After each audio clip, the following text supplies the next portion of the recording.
Hi, my name's Jennifer, welcome back to my channel. Today I'm doing the book buying tag.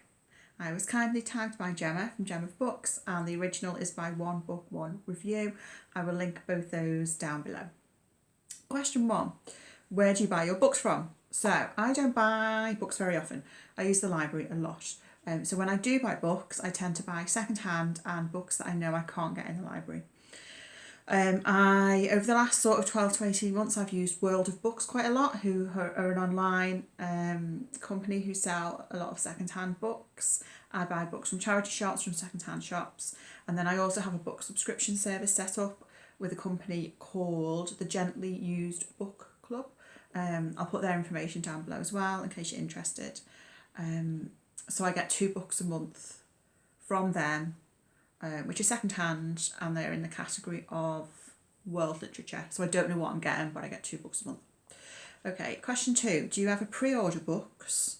And if so, do you do this in store or online? So I've never, I don't think, pre-ordered a book to purchase. I pre-order library books all the time online. So it might be, my favourite authors. When I know they have books coming out, I will keep checking the library catalogue to see when they've been ordered, so I can be first in the queue. Or books that I've just heard other people talk about that are up and coming releases. Again, I'll try and get first in the queue for them from the library. Question 3. On average, how many books do you buy a month? So I can go, apart from the book subscription service, which I have, I have that for 2 books a month. Other than that, I can go for months without buying books, but every so often I'll have like a splurge. I'll either buy a load from World of Books or do a bit of a trail around some charity shops. So I have got quite a few recently. I did a haul video. I think the last video I put up was a haul video. I got quite a lot of second-hand, mostly charity shop books. So on average, how many do I buy a month? Maybe 5-ish on average. Question 4, do you use your local library? Yes. My library service is very, very good where I live, and I normally go once a week, so I was there this morning. As I say, I reserve my library books online. I prefer that to browsing because you can browse the catalogues for, there's like, say, 6 libraries in the area, and they will transport a book that you've ordered to your local library for free for you. Question 5, how many books can you or do you borrow at a time? So I'm allowed to borrow up to 20 books at a time. I usually have out between 15 to 20 at any one time. I've got 19 out at the moment. So my library books are up here, so it's this top shelf up to here. These are the ones I haven't read, and then over there I've got the books that I have read which are waiting to be wrapped up before I take them back to the library. And then we can also reserve up to 20 books at any one time, and I usually have between sort of 5 to 7 like pre-order reserves at any one time. So I know I've got a number of books at the moment, so like I've ordered Sarah Moss's new one, Bewilderment, I've ordered, and there's a few more that the library have ordered them in, but they haven't got them in stock just yet. Okay, question 6, what's your opinion on library books? So, as you can tell, I love my library. It's brilliant. It's such a great library service where I live.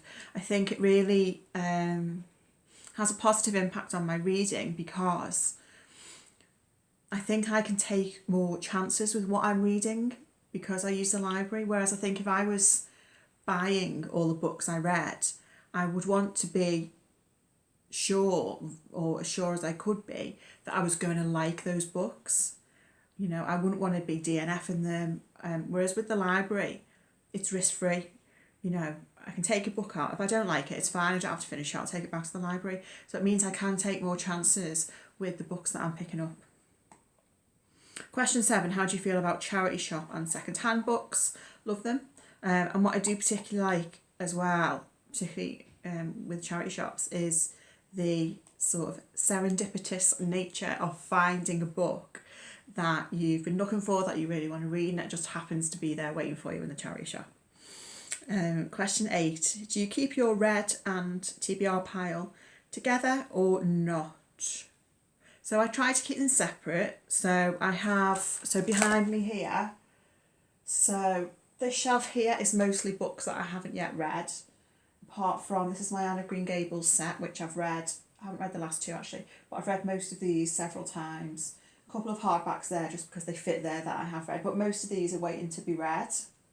And then over here, from here downwards, the books that I've read. This is my library, books that are waiting to be read. These here are books that I own that I want to get to in the next month or so. We've got various bookshelves over the house, which are books that I have read. And then I've got some more charity shop books over there that I've got recently that don't fit on that shelf.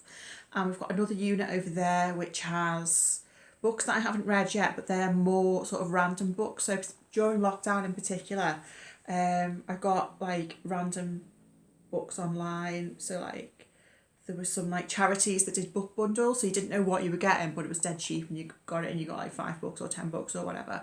There's some books over there that were from random book boxes I got from Etsy, and some books that were from a local bookshop who every so often do like blind date with a book, you know, where the books are wrapped up and they just have like 4 or 5 words on the wrapping to give you an idea of what it's about, but you don't know what the book is and you don't know what the author is. So there's some sort of like, there's a random selection of books over there which I will get to at some point, but they're in abeyance. Okay, question 9. So do you plan to read all of the books that you own? So yes, however, I will DNF a book if I'm not enjoying it. So I plan to give all the books that I own a chance at least. Question 10. What do you do with books that you own that you feel you will never read or felt you did not enjoy? So I would usually give them away to the charity shop. I tend to, every few years, do a bit of a clear out, although I have got a bag of books under the stairs, which has been there for over 2 years since I moved into this house, that I still have not taken to the charity shop. Question 11. Have you ever donated books? Yes, and I need to do it more often. Question 12. Have you ever been on a book buying ban? No, I don't think so. I find that kind of a strange concept. Like, I understand why a lot of people have book buying bans because they have big TBR and lots of books, but I find that slightly odd. So no, I've never been on a book buying ban. And question 13. Do you feel that you buy too many books? No, I don't. I'm not sure that you can buy too many books anyway, unless you're like taking out loans to buy books. I don't think there's such a thing as buying too many books or having too many books, in my opinion. Okay, so I'm going to tag a couple of people. So I don't think these people have done the tag before. If you have, I apologise. So I'm going to tag Larry Has Opinions and Gunpowder Fiction and Plot. I will link both their channels down below. You should definitely check them out if you haven't already done so. Okay, I hope you're all doing well, and I'll speak to you all again soon. Bye!